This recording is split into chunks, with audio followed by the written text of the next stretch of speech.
Obrigada, Sr. Presidente. Senhoras e senhores deputados, os Verdes pretendem, com esta declaração política, alertar todos os deputados para uma questão gravíssima, confirmada pela Sra. Ministra do Ambiente, que se prende com a extinção da Reserva Ecológica Nacional.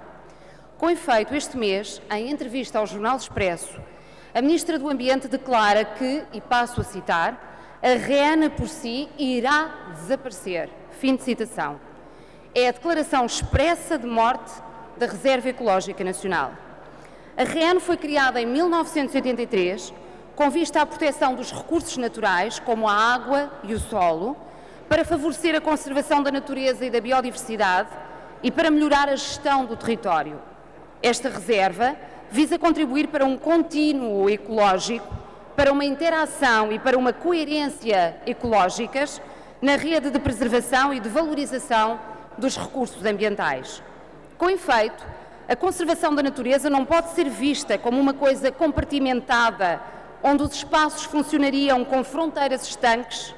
É fundamental dar-lhes continuidade territorial, com diferentes modos de classificação e de proteção, em função das características dos próprios espaços. Ora, a Reserva Ecológica Nacional funciona juntamente com a Reserva Agrícola Nacional na base da identificação de locais de significativo valor ecológico e agrícola e atribui-lhes um estatuto de proteção que, pelo menos, não permita que sejam abafados por uma política de betão sempre apetecível a tantos níveis. É, portanto, de salvaguarda de interesse coletivo que estamos a falar quando falamos da REN. É bem verdade que o regime jurídico da REN inclui um conjunto de exceções a atividades interditas que têm levado à cedência a muitos interesses de construção e à sua descaracterização. E o PEV tem, ao longo dos tempos, denunciado muitos desses casos, alguns inclusivamente com rótulo de PIN, de projetos de potencial interesse nacional, para procurar aligeirar o que não era sequer aceitável. Contudo, esse regime de exceção, aberto por autorizações com elevado grau de subjetividade e de cedências a lobbies, não levará ninguém a pedir que se acabe com a REN, porque se pusermos em dúvida o regime de exceção, não estamos a pôr em causa a REN, mas justamente os atentados que aquele pode abrir. Ora, o que o Governo entende é que é tudo aquilo que não cabe no regime de exceção que se torna, afinal, um impedimento chato.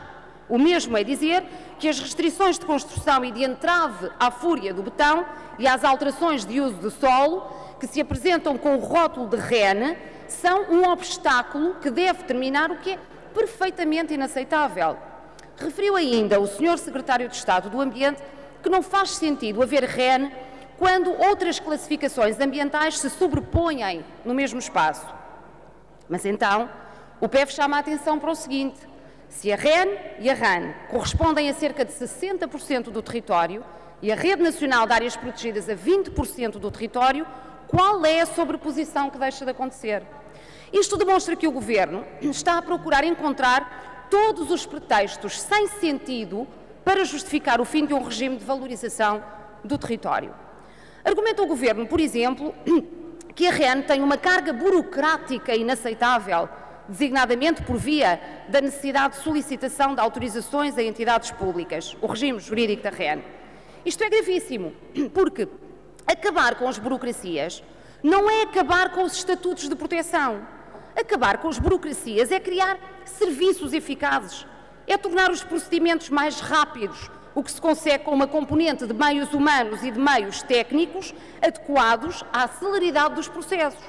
Mas se o Governo esvazia a administração pública de trabalhadores, visando agora despedir 50% dos contratados e fazer muitas rescisões ditas amigáveis, leia-se, colocar as pessoas entre a espada e a parede para saírem da função pública, como é que se podem acabar com as burocracias? O que se está a promover é uma administração pública incapaz de responder às necessidades dos cidadãos em tudo quanto é serviço público, com uma intolerável escassez de profissionais para os quais será de todo impossível realizar o trabalho diário de 2, 3 ou 4 trabalhadores. Estas são implicações concretas das decisões do Governo e da Troika. Senhor Presidente, senhoras e senhores deputados, Várias associações de ambiente já manifestaram a sua indignação em relação a esta intenção do Governo de aniquilar o regime da Reserva Ecológica Nacional. O PEV assume, ao nível parlamentar, uma intervenção consequente e questionará, no próximo dia 11 de dezembro, a Sra. Ministra do Ambiente sobre esta matéria. Seremos oposição certeira e sem hesitações a qualquer intenção de matar a REN e contribuiremos para denunciar este atentado de um Governo que, nitidamente, já sem qualquer dúvida, torna a proteção ambiental como um obstáculo a todos os interesses que pretende servir. E esses vão estando bem claros à medida que se conhece o âmbito de cada decisão governamental. O apelo que fazemos é para que os deputados à Assembleia da República tomem consciência sobre o que está em causa e se juntem rapidamente a esta preocupação e a esta oposição que os verdes hoje aqui deixam expressa.